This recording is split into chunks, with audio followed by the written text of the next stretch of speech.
EVO is just about a week away, and Rivals 2 is one of the most attended games there. To get the best viewing experience, I always like to go into an event fully aware of the meta.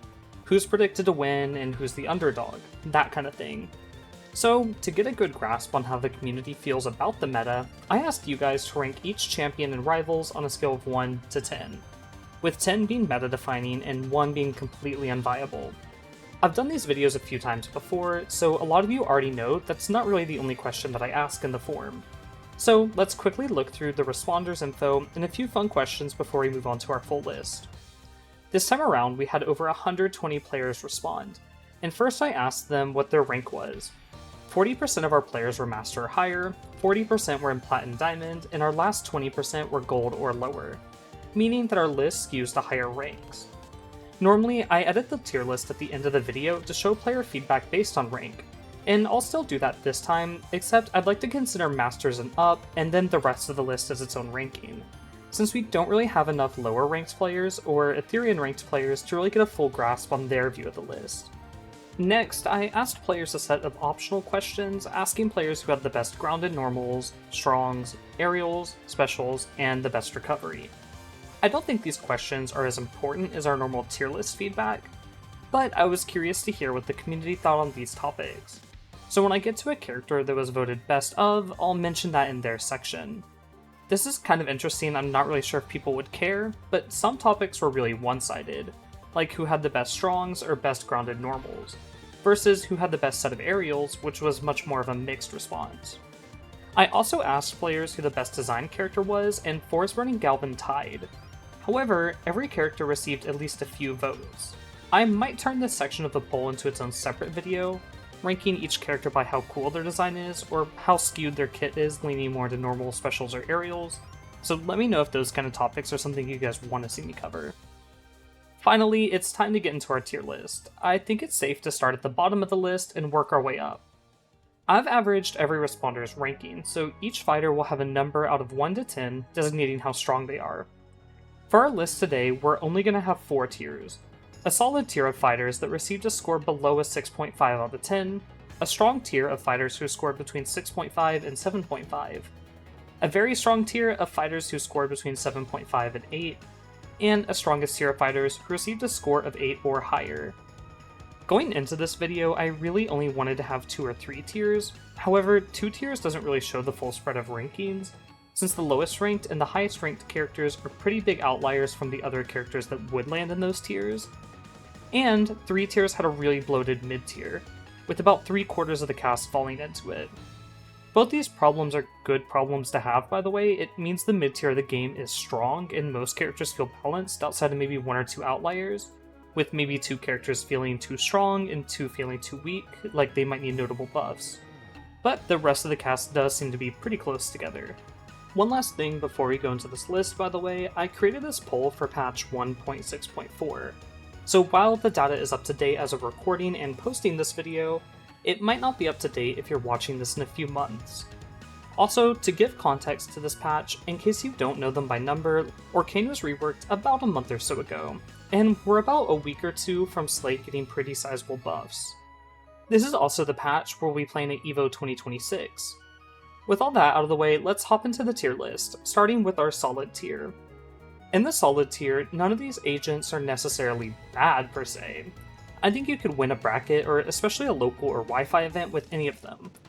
However, they're all missing something in their kit, whether it be meta refinement, movement options, survivability, or another easily exploitable weakness, without having a quality that necessarily makes them preferable to a stronger character. Let's start out the solid tier with our bottom tier character, Slade. Slade is unfortunately our lowest ranked fighter. He recently got buffs, as I mentioned. However, players still aren't quite clicking with the Shark outside of a few high and top level competitors.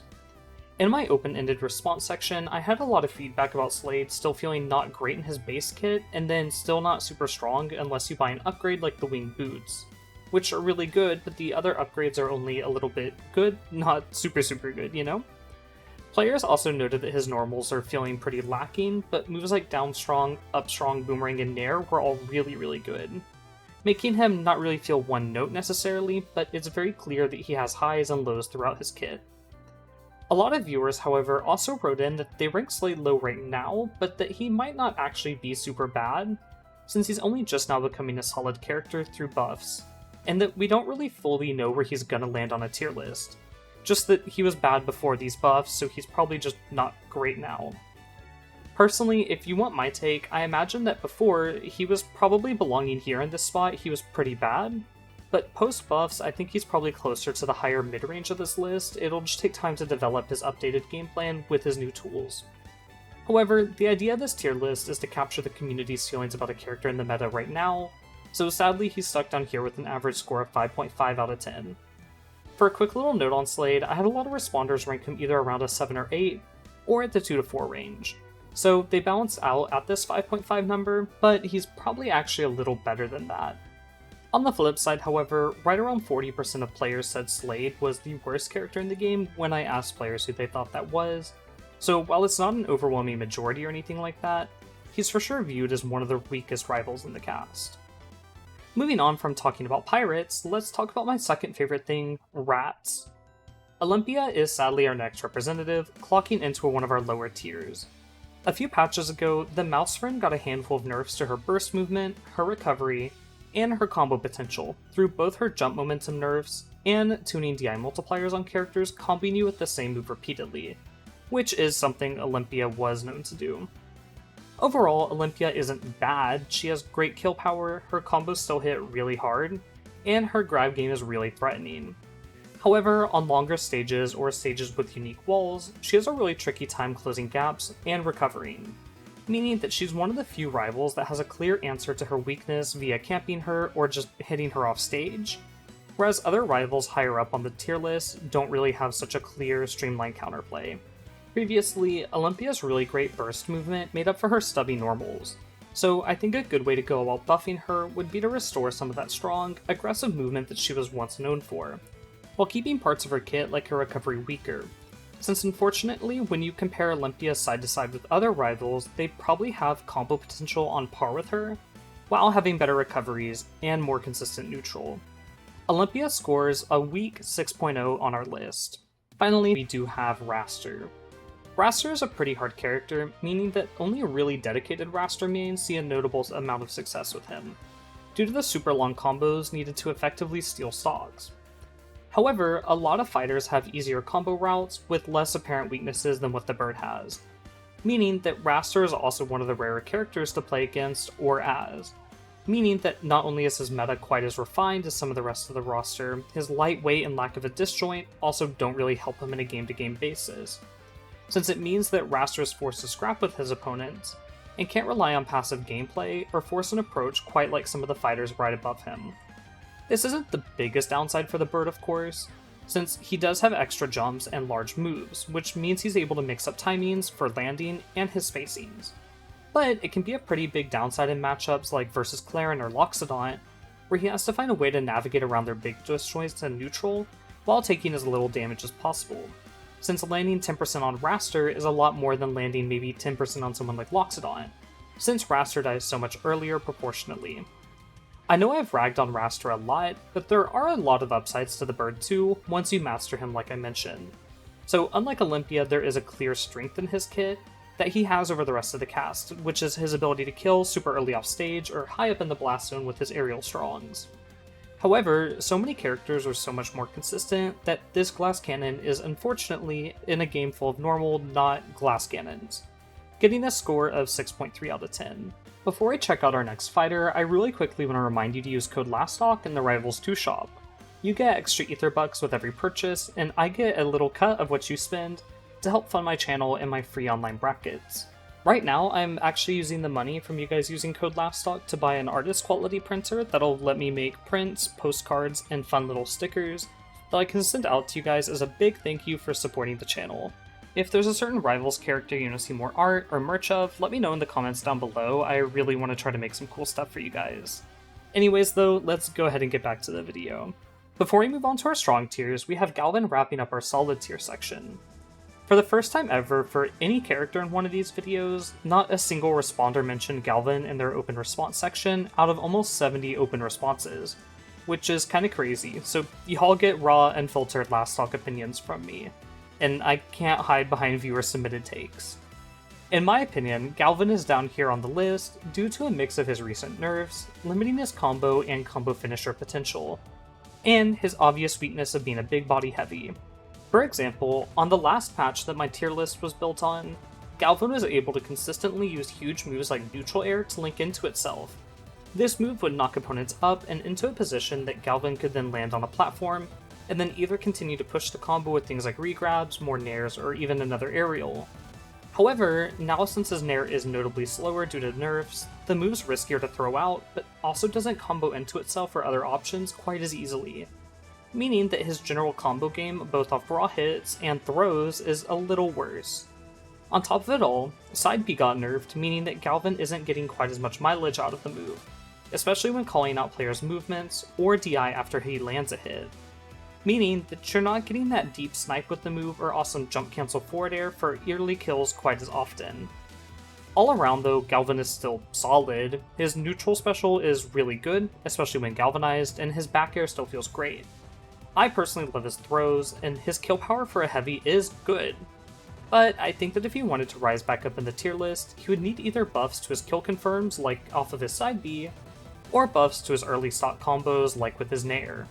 Since while I understand why he was nerfed, I'm not sure if both of a nerf to his early stock and late stock gameplay was super needed.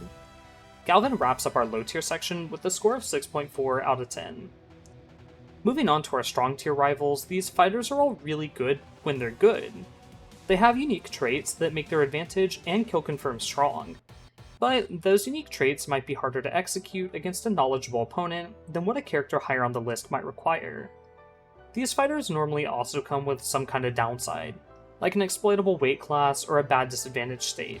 None of these fighters are bad by any means, they're just lacking a level of consistency or matchup relevancy that characters above them simply aren't. Our first fighter in this tier is a great example of what I mean about highs and lows in a kit, being Edelus. The big brawler bear moves super fast on his ice, making his approaches and burst range both flexible and dangerous. His large, lingering aerials allow him to land even while opponents are mixing defensive timings, like an air dodge, and his knockback angles are all fine-tuned to allow him to consistently juggle, combo, and pressure opponents when he does land a hit. Unfortunately for him, however, just like his moves, Edelus is large.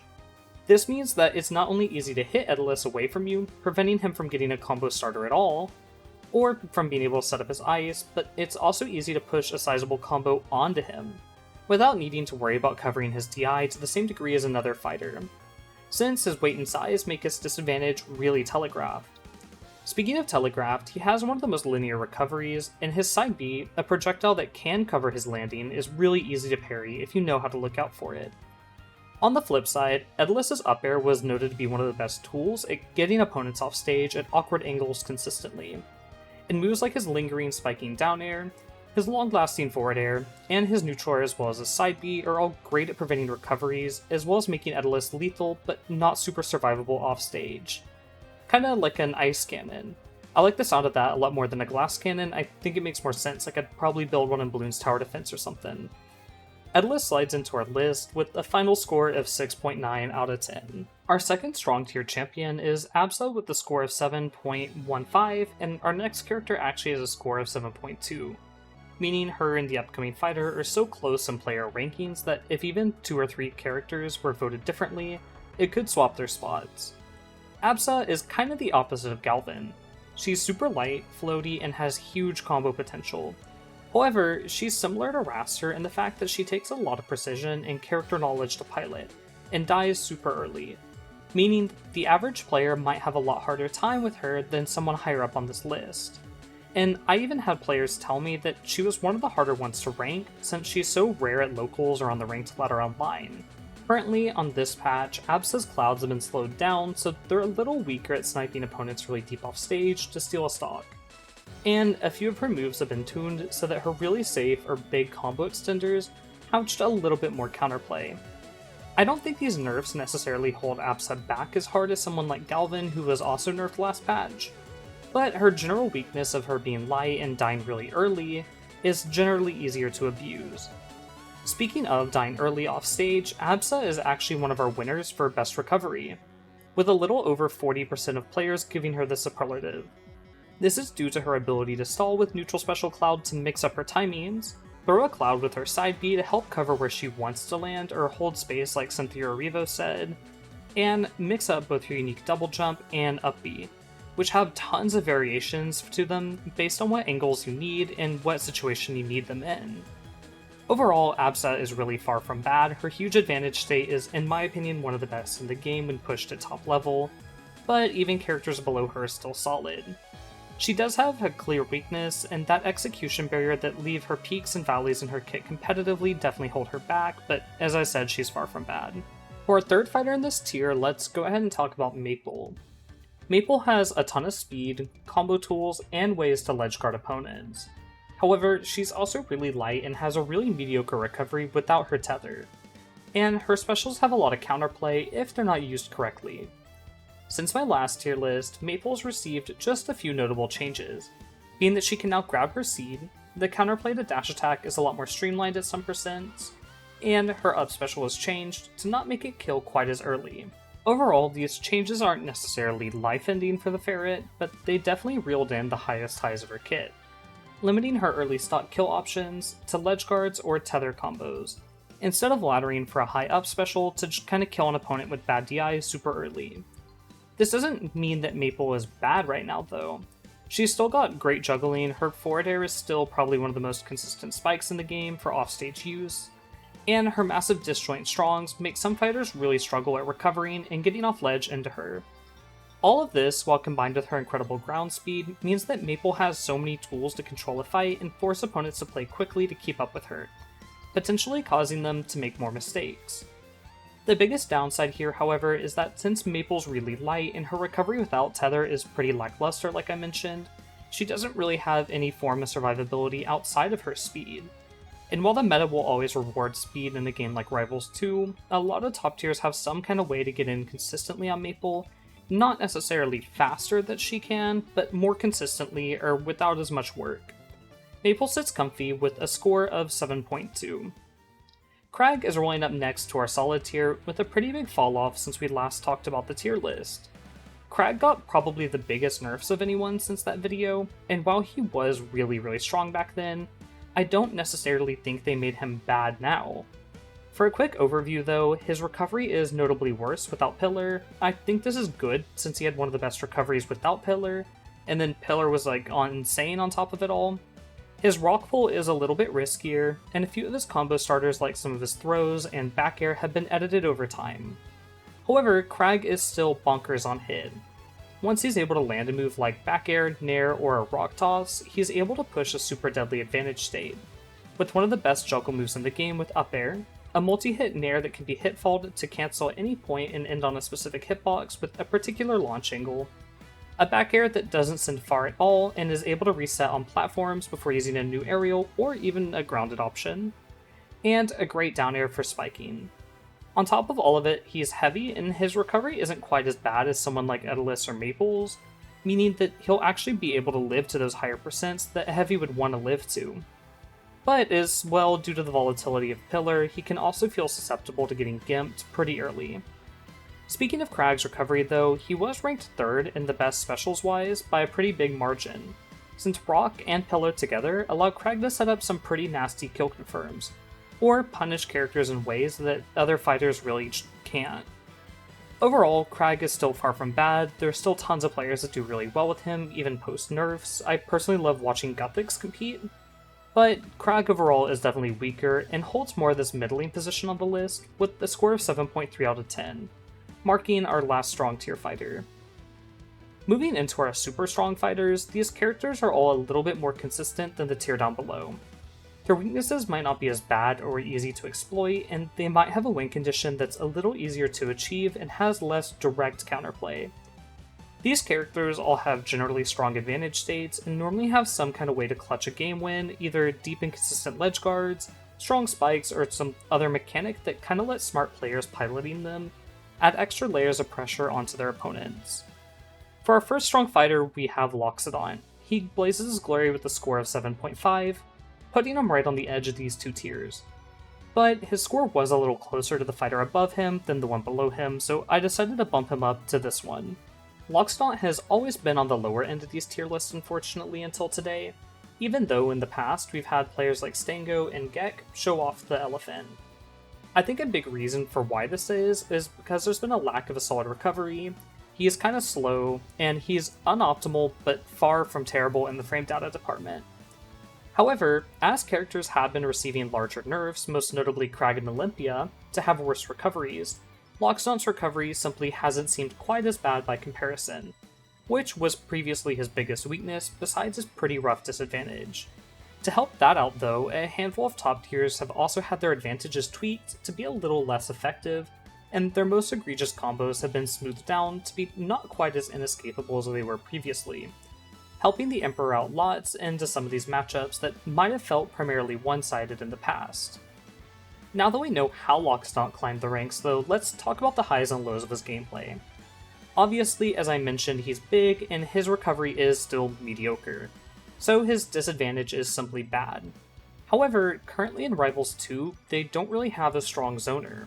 Absa obviously has her Cloud, and Fleet has her Arrows, but if you're looking for a zoner with a real keep-away game plan, Loxodon is kinda your go-to elephant.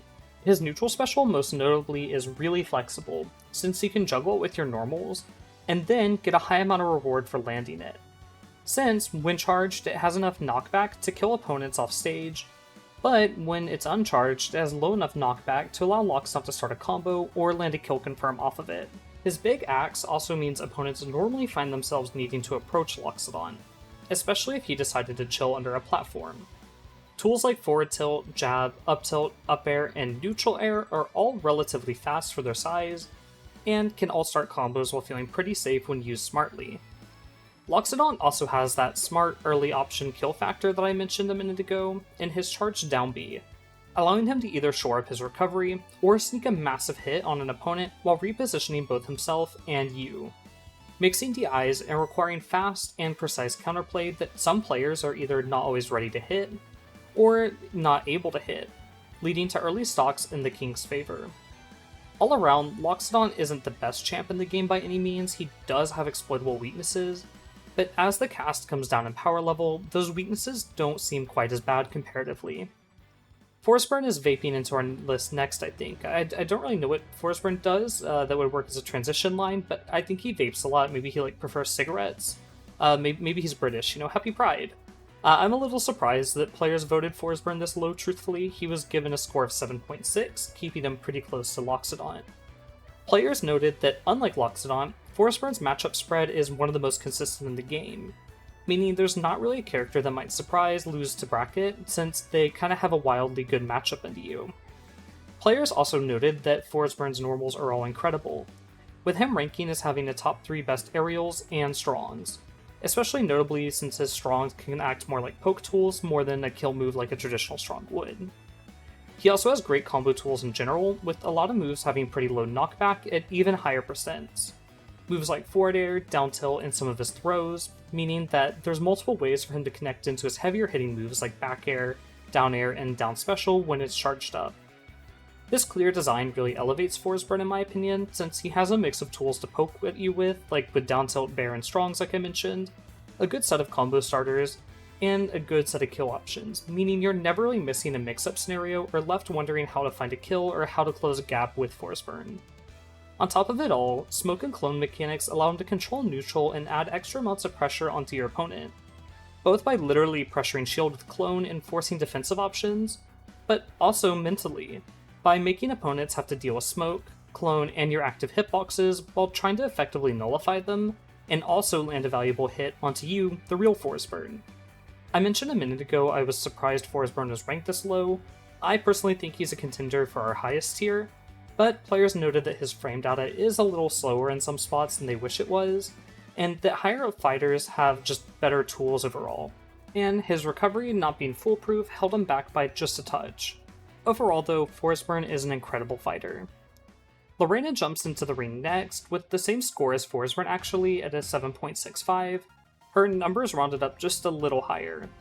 Interestingly about these two fighters, Force Burn had players rank him more wildly, with some players putting him pretty low and others putting him really high, with Lorena on the other hand seeing more rankings in the 7 and 8s, but not a lot towards the top or bottom tier numbers.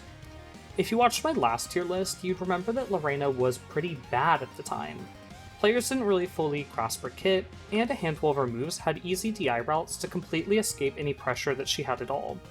Since then, though, she's had a handful of changes that allow her to mix other moves to cover these DI routes. For example, up throw kinda does not a lot into DI-in, but down throw is really good into it, making players have to react fast to cover correct DI. Her kill power and combos are also a lot more consistent now, as her kit has been developed by the player base, and more threatening combo routes have been found. Also, as well as her meta has developed, it's continued to evolve things like Chair for recovery, and it's made her recovery a lot more consistent, with it allowing her to mix up her timings and angles relatively quickly off stage, due to her ability to quickly travel towards Chair. Her up B was also given invincibility on her arm for the first few frames in the move, meaning that it's kinda tricky to challenge her at some angles off stage without getting hit by the move and giving her her resources back. And since she's able to edit her angles so quickly due to Chair, it's overall a pretty good recovery, actually coming in at number 3 on our poll from earlier. Lorena obviously is a little heavier and slower than a handful of the other fighters, but if I haven't glazed Chair enough, it also solves this problem. Having a projectile that you can place on stage and then reactivate to threaten opponents with both in neutral, advantage, and as a movement mix-up and disadvantage is, well, just incredible. It allows Lorena to kind of circumvent the problems of being slow, since not only can she change the dynamic of neutral by placing Chair behind an opponent and let's say forcing them to either hit it, and then be hit by Lorena, or allow Lorena to not have to engage with the same level of commitment on an opponent, since let's say if they were to swing at her, she doesn't have to be in range to punish you, as long as Chair is in range to punish you. I could talk about Lorena for hours, she's one of my favorite designs in a platform fighter ever. I think she's so beyond sick and deserves the rating of a 6.5 out of 10. Next, we have Rano jumping in our list at a score of 7.7, meaning that him, Lorena, and Forsburn could probably all be moved around in any order. This normally happens in each video where a few of the characters all were within a few vote difference of each other, but this one's especially notable since all these characters are pretty high up in the tier list, meaning that this section is really balanced, and that's a good thing for your high tier to be balanced. Rano is another character who received around 2 nerfs within the game's life cycle. However, the majority of his nerfs happened before our last tier list, and if you've been paying attention, he's one of the fighters who's actually climbed the ranks again. While he's a lot more fair than he used to be, Rano is still really strong when it comes to setting the tempo of the game with tools like needles, and his great ground speed and his fast jump. Notice that I said jump and not his airspeed, however, since in the air is actually where Rano kind of feels the weakest, due to his slow airspeed. The combo of his other speeds, however, and his fast large hitboxes mean that Rano's able to wall a handful of the cast and then scrap with the rest. Forcing an approach and then winning the following scrapping scenario is kinda like his big specialty. His recovery is also pretty consistent, with tools like Bubble allowing him to mix it up, and force opponents to play reactively and then defensively while Rano's recovering, since he gets to land with an aerial of choice whenever he slingshots off Bubble, and then you have to punish that aerial, which isn't always the easiest due to how fast his frame data is. His throw game is also really consistent, with throws opening up combos and kill confirms, meaning that you can't really ever get comfy holding shield at any percent in this matchup, which is my normal go-to against characters pressuring me with fast or large moves. To cap it all off, Rano is generally super consistent within his matchup chart, not really doing too terribly into any one of the top tiers, making him overall a great bracket character, and ending with that score of 7.7. Keeping it in the family, Orcane's up next. My best whale buddy got a handful of changes since our last tier list. Notably, his up throw bubbles are a little more consistent across the roster, his side B has been completely reworked to give him a little bit more lethality, but slightly less, but still top tier recovery. A few of his moves were also tuned with this change, but overall he's still really strong and fast. In the past, Orcane's actually been ranked pretty low in these, but I think as times have changed and player sentiment on the whale has come around, with players fully understanding how to get the most out of his incredible ground movement, quick and fast frame data, and big lethal combos. I think a big help to this was actually a patch that lets you access tilts easier while running, allowing Orcane to position himself with easier options than baby dashing, while also being able to precisely space his combo starters. Another big pro in Orcane's kit is his kill power, it's just kinda crazy. Moves like back air, nair, and bubble butt can all kill offstage through the side blast zone, with Bear being one of, if not the highest knockback aerials in the game. And his up air kills off the top, or bottom, since it functions like a soft spike if you hit the bottom part of the move. This combined with his infinite range recovery means that Orkain can kinda go as deep offstage as he wants and troll around freely, which defines a lot of his matchups, since a handful of characters like Clarin, Zetterburn, Maple, or Olympia, and maybe like a ton more, normally need all their resources combined to recover at higher percents. So just taking away one of them by intercepting them with like a fast, weak move like Neutral Air goes such a long way for the whale. To loop back to Orkain's kill power though, he's got tons of kill combo starters similar to Rano and Force Burn out of some super fast normals like down tilt and up tilt, meaning that he's able to click his safest buttons but get the highest amount of value at them when it's time to kill. This places Orkain super high on our tier list with a final score of 7.8 out of 10. Finally, let's go ahead and break into our top tier. These fighters all feel notably stronger than the rest of the cast due to either their consistency, a strong core game plan, and any lack of terrible matchups. These traits culminate in these fighters not really ever feeling bad in any scenario. All three of them have the ability to start combos early that can then lead to kills. They all have great ledge guarding and trapping, and they all have solid recoveries, making them all overall not have any clear weakness that other characters don't necessarily have as well. Let's start off this tier with Fleet. Fleet had a lot of responders leave little notes about her, but to summarize them, she kinda has it all.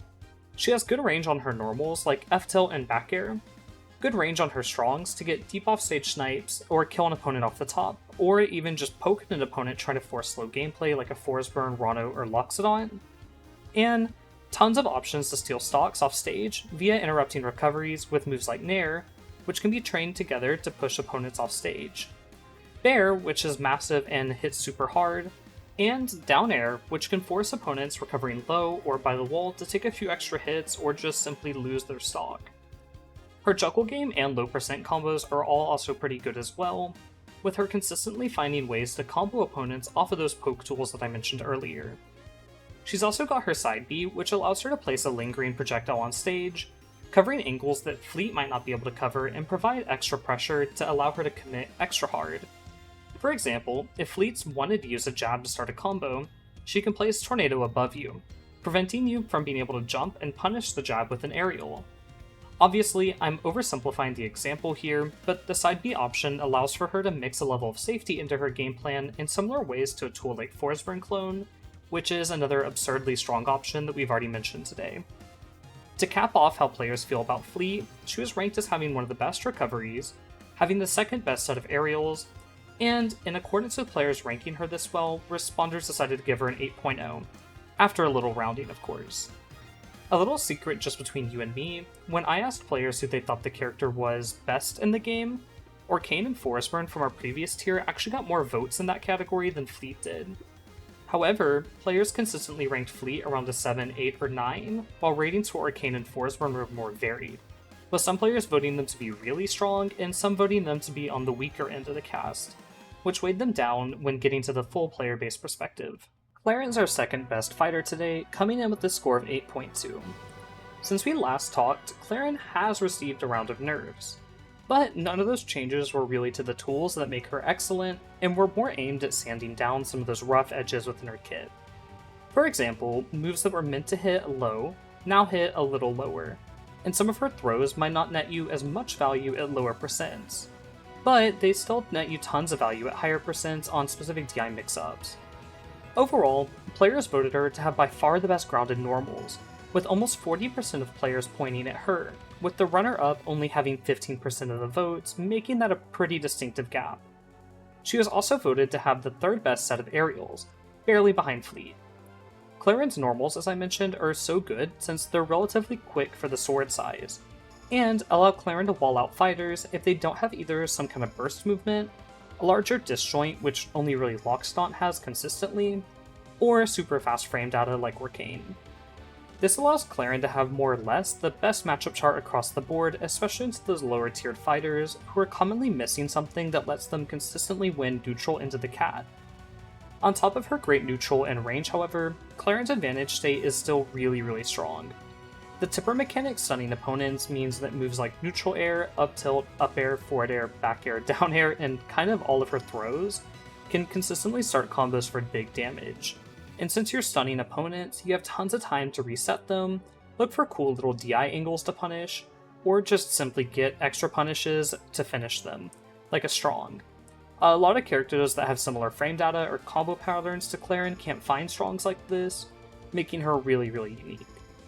On top of all of it, her neutral special, forward air, and down air all make recovering against Clarin a struggle. Even if you recover horizontally, high, or choose to go low, since down air obviously covers low, horizontally is covered by her neutral special, and then recovering high, forward air can easily knock you away. To wrap up Clarin, a common note I got from the player base is that she's just so fast. The other character with big disjoints all feel on the little slower end of the roster, but Clarin's one of the quickest characters in the game. This lets her reposition quickly, close gaps into characters who normally want to play more passively, or let her push her aggressive advantage state just a little harder than you'd think she could.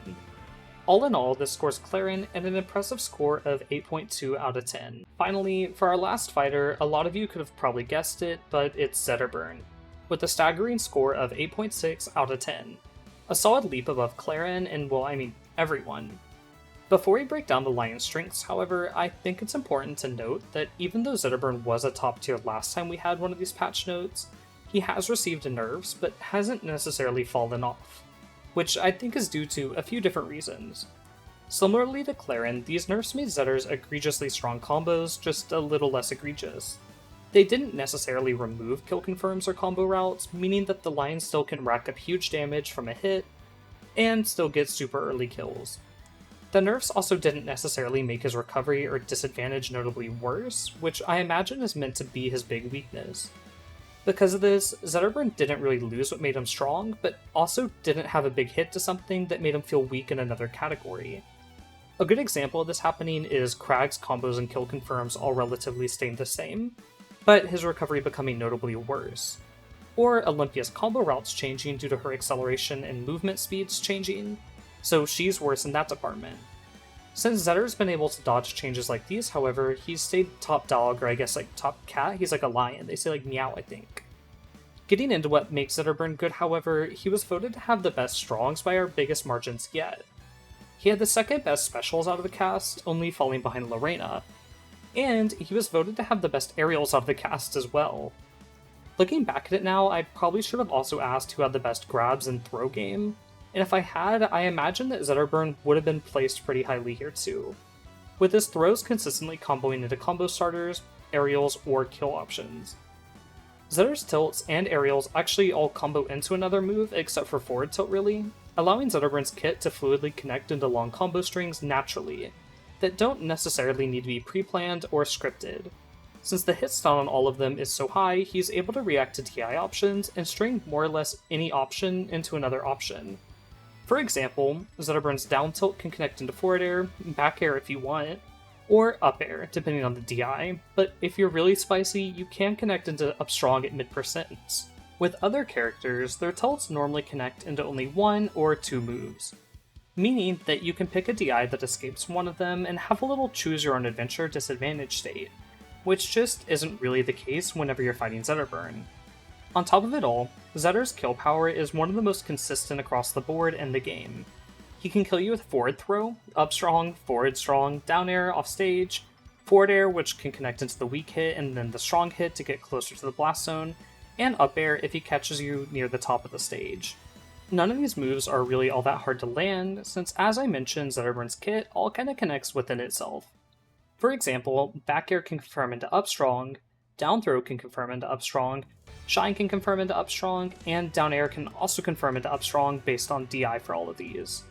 Each kill move in his kit kinda has this effect, where it a variety of ways to connect into them. So when fighting Zetter, you need to be worried about any hit at higher percents, not necessarily a select few moves that could open up a kill confirm. To top it all off, Zetterburn's Fireball is one of the most consistent projectiles in the game, with good frame data, solid speed, and high reward on hit. This lets Zetter control the tempo of the game, and allows him to force stubby characters to approach him, while he probably has better scrapping options with them as well. Zetterburn sits at a nice 8.6 out of 10.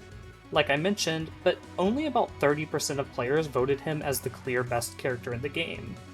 His score's so high primarily because no one really ranked him below 8, not necessarily because he's unbeatable or leagues above the rest of the roster in the same way he was maybe a few patches ago, but because he's a clear standout top tier, while the rest of the high-end top tiers have more divisive opinions from the player base. That just about wraps up our tier list, but before we go, I did want to sort through the list with only Master and Up players' opinions to get a quick snapshot of what higher level players think about the game. There wasn't a lot of changes on the lower end. Slade rose a few spots, and Olympia was commonly voted lower here than she was across the total list, but even then she didn't really have a long way to fall because she was already towards the bottom. Absol was rated a little higher, and Rana was ranked just barely lower. Forceburn also jumped up a few spots, and Fleet fell out of the top tier, with Zetter and Claren also coming down ever so slightly, but not slightly enough to come out of the highest tier. With that out of the way though, that's the best snapshot of the Rivals 2 metagame that I can give you going into EVO. I think I want to make a meta snapshot every month to 6 weeks or so if you guys are down for that, taking the tier list from each major patch that I do every 3 months or so, and providing little updates. I see that a lot of you guys watch older tier lists, even though they're outdated, so if that's something you'd be interested, just to keep the content updated frequently, I'd be so down. As always, thanks a tons for watching till the end of the video. I know this one has been super long, but I hope it's been informative, and good luck to everyone competing at EVO. Until then though, bye for now,